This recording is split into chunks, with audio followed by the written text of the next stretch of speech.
Once again, they were just here last month. My voice trembled with a mix of anger and disbelief as I confronted Martin, my husband of 3 years. Martin, with his typical dismissive wave, dropped his briefcase by the door. Evelyn, they're my parents. They want to see Lily, and it's only for a couple of weeks, he said. I felt a knot tighten in my stomach. This wasn't just about his parents visiting. It was about respect, or the lack thereof. Martin had a habit of making decisions without consulting me, treating me more like a tenant than his wife.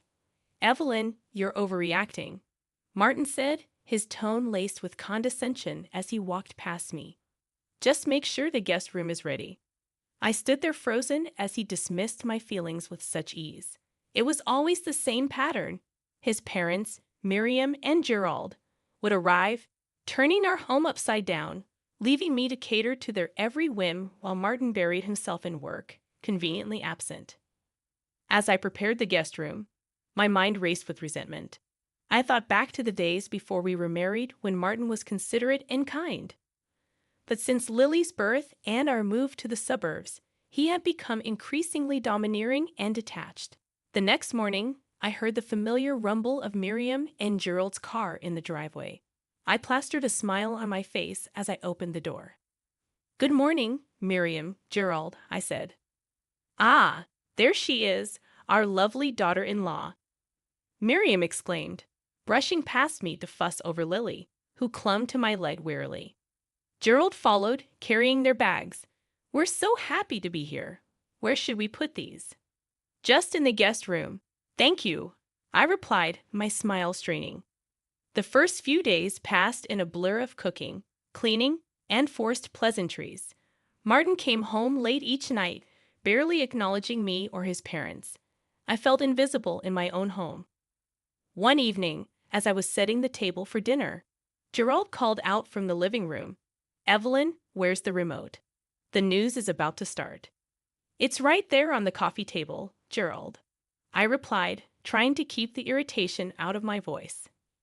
Miriam chimed in, "Evelyn, dear, could you bring us some tea? Gerald loves your tea." Suppressing a sigh, I nodded and headed to the kitchen. As the water boiled, I could hear them laughing and chatting in the living room, a stark contrast to the silence that filled the rest of the house. That night, after everyone had gone to bed, I found myself sitting in the dark kitchen, a cup of untouched tea in my hands. Tears streamed down my face as I realized how lonely and unappreciated I felt. I missed the partnership I thought I had with Martin, the love that seemed to have evaporated since Lily's arrival. I wiped away my tears, a resolve building within me. I couldn't continue living like this, invisible and unheard. I needed to find a way to make Martin see me, to acknowledge my feelings. But deep down, I feared that the man I had married was gone, replaced by this cold, indifferent stranger. As I headed to bed, I made a silent vow to myself. I wouldn't let this go on any longer. I had to find my voice again, for my sake and for Lily's. The days turned into a monotonous blur with Miriam and Gerald's presence in the house. Their demands grew each day, yet Martin remained oblivious to the mounting pressure on me. I felt like a puppet dancing to their every whim, my own needs and desires shoved aside.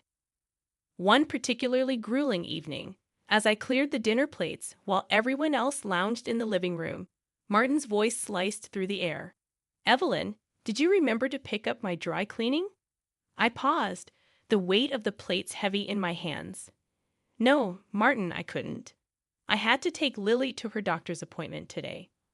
A huff of annoyance came from him. "You could have gone after that. I needed that suit for tomorrow." The room fell silent, the tension palpable.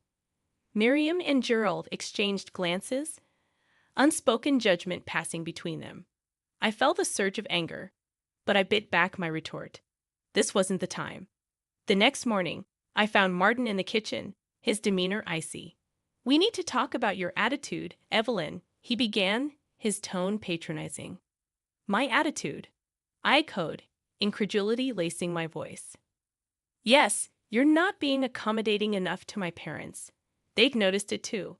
"It's embarrassing," he said, fixing me with a cold stare. I felt a rush of frustration. Martin, I'm doing everything I can. I'm taking care of Lily, the house, your parents. He cut me off with a wave of his hand. That's what you're supposed to do. You're the woman of the house. My parents shouldn't feel unwelcome. His words stung, a stark reminder of how little he valued my efforts. I wanted to scream, to make him see how unfair this was, but I knew it would only fall on deaf ears. As the days passed, my resolve hardened. I couldn't let Martin and his parents treat me like this any longer. I began to plan, to think of ways to stand up for myself, to reclaim my dignity.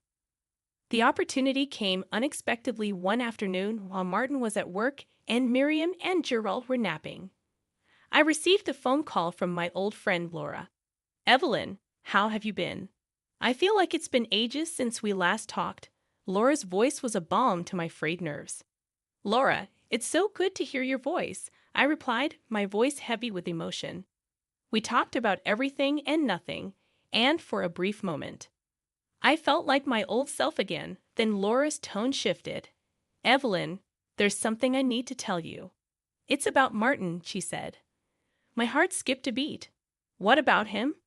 "I saw him the other day with someone, a woman. They seemed close, more than just colleagues," she explained softly. The room spun around me as Laura's words sank in. A sickening feeling settled in my stomach.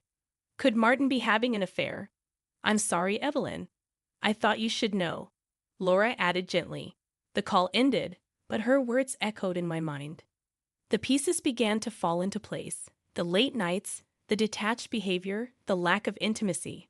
I was faced with a harsh truth. My marriage was a sham, and I had been living in a fool's paradise.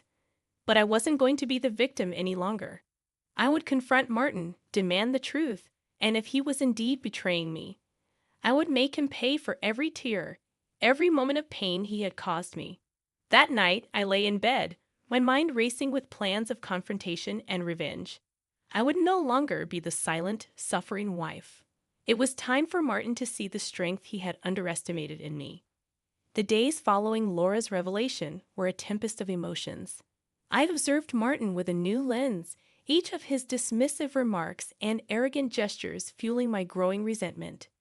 The man I once loved had become a stranger, his facade now transparent to my scrutinizing eyes.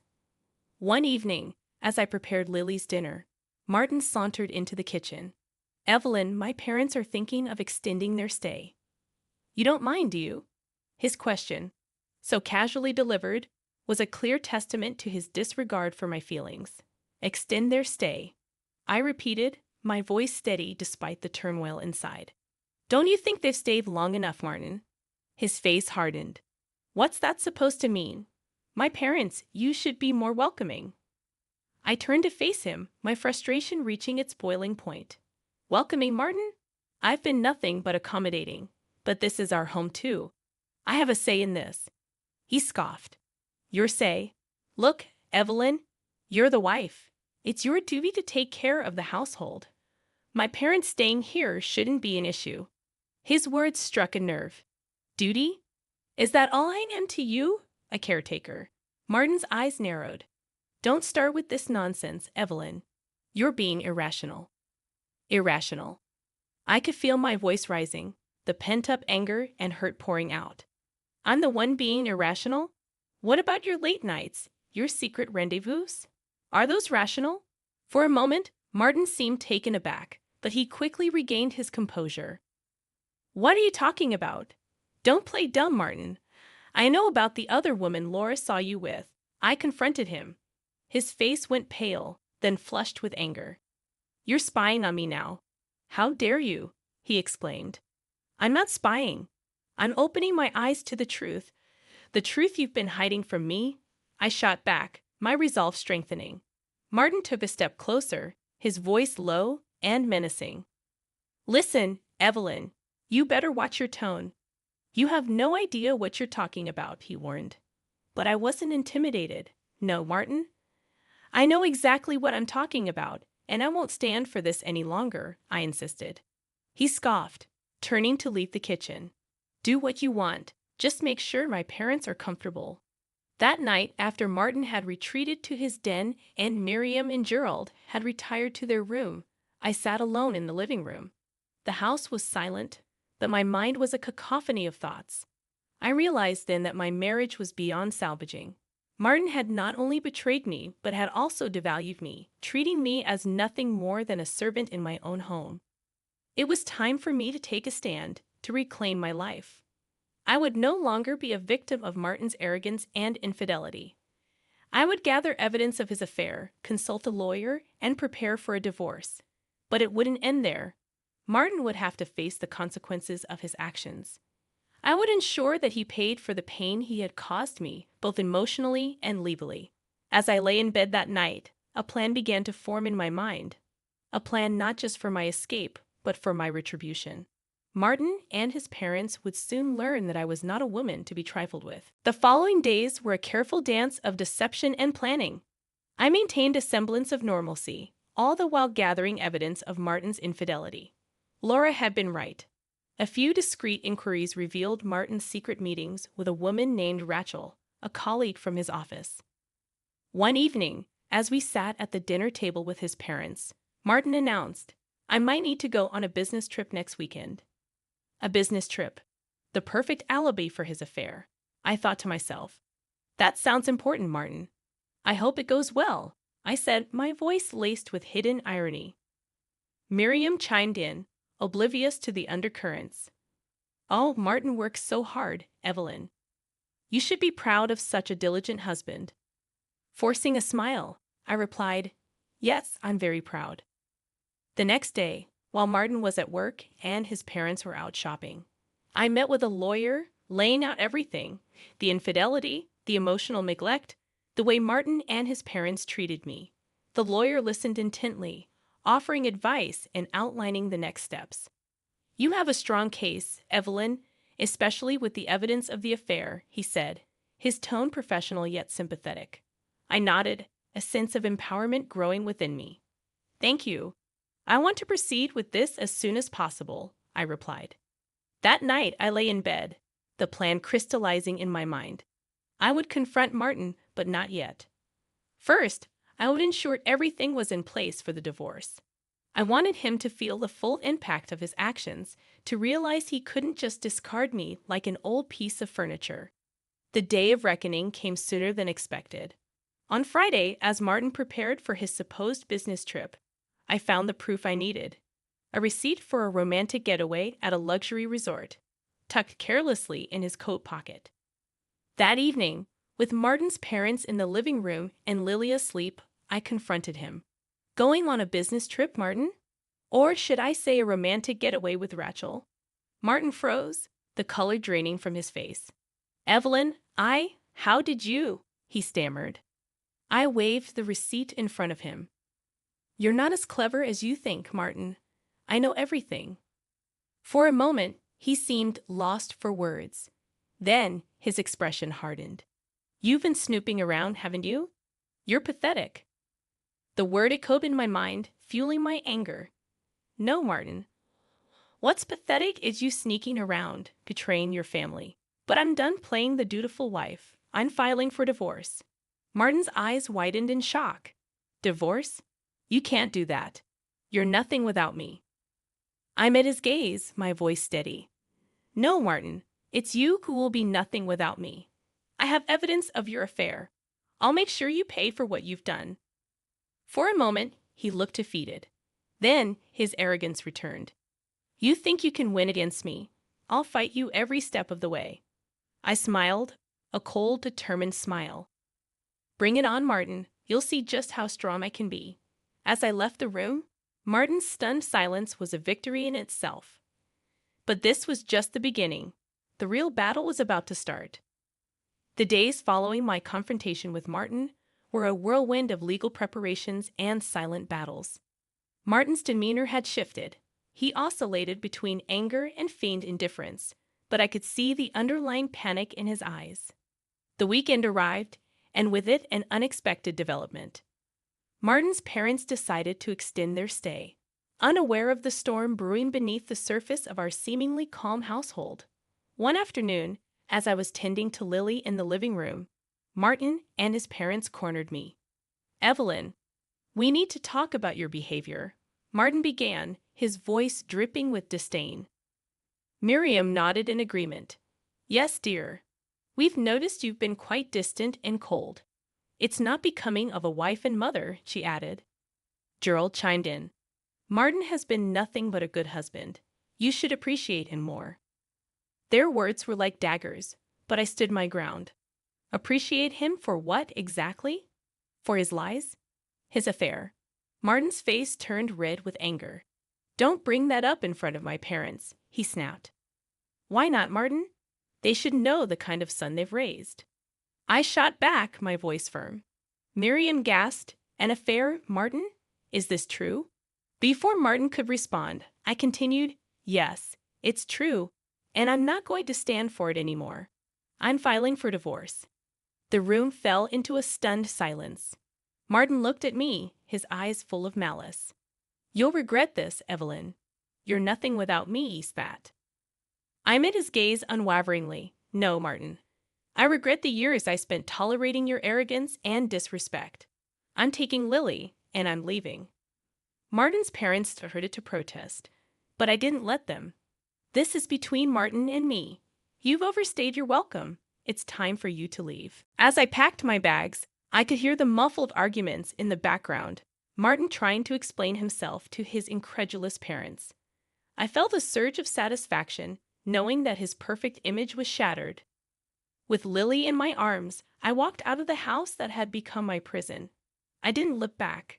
I was finally free from Martin's shadow, ready to start anew. As I drove to my parents' house, I thought about the future. It wouldn't be easy, but I was determined to rebuild my life for Lily and for myself. Martin and his parents would learn that I was not a woman to be underestimated. The next few weeks were a blur of legal meetings and emotional upheaval.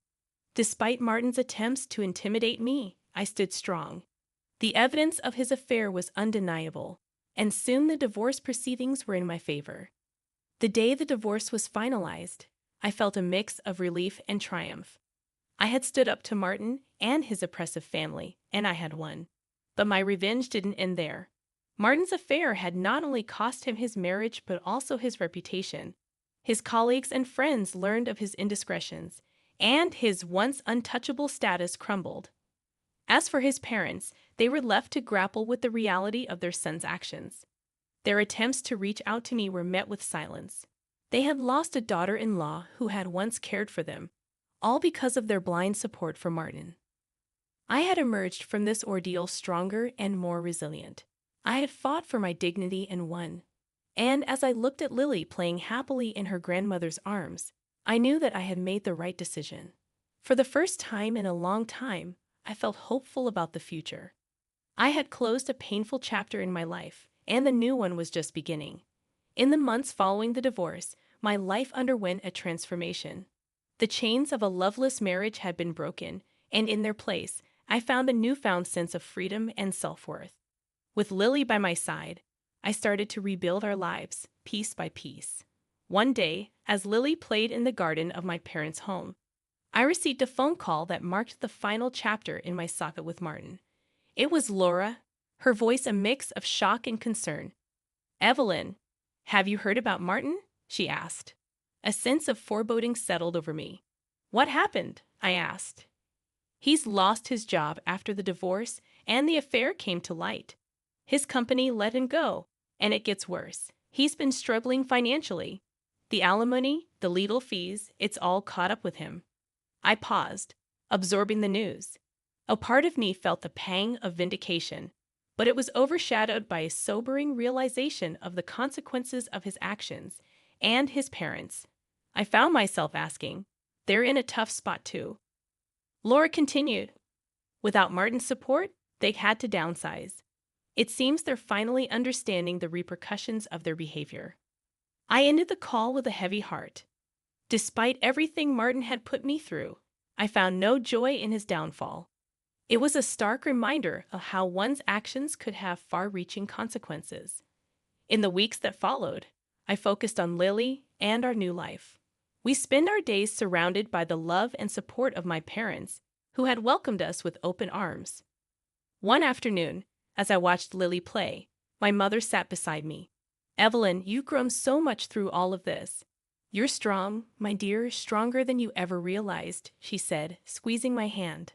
I smiled, acknowledging her words. "Thanks, Mom. It's been a hard road, but I've learned a lot about myself, and Lily is thriving," I replied, watching my daughter with a tender gaze. "She's happy, and that's what matters most." As the sun began to set, casting a warm glow over the garden, I reflected on the journey that had brought me here, the pain, the betrayal, the fight for my dignity. It had all led to this moment of peace and contentment. I knew there would be challenges ahead and questions from Lily about her father as she grew older. I would face them head-on with honesty and strength. For now, I was content in the knowledge that I had stood up for myself and my daughter, and we had emerged stronger for it. I looked at Lily, her laughter ringing through the air, and I felt a surge of hope. Our future was unwritten, a blank canvas ready to be filled with new memories and experiences. And for the first time in a long time, I looked forward to seeing what each new day would bring.